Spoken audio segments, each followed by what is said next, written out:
ఘోర విమాన ప్రమాదం వెంట్రుక వాసితో తప్పింది. అమెరికాలోని షికాగోలో ఈ ఘటన జరిగింది.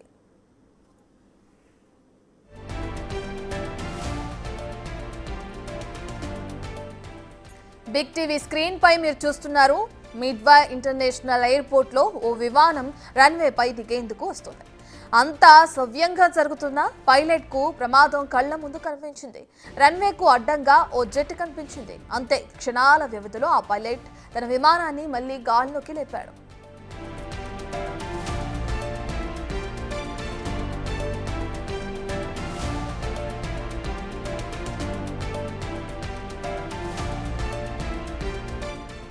ల్యాండ్ అవుతున్న విమానానికి ముందు అడ్డంగా వెళ్తూ కనిపించింది ఓ ప్రైవేట్ జెట్ గా గుర్తించారు. ఇక అక్కడికి రావటానికి అనుమతి లేదని చెప్తున్నారు. ప్రైవేట్ జెట్ ఎవరిది, ఎందుకలా వచ్చిందనే కోణంలో విచారణలు మొదలయ్యాయి.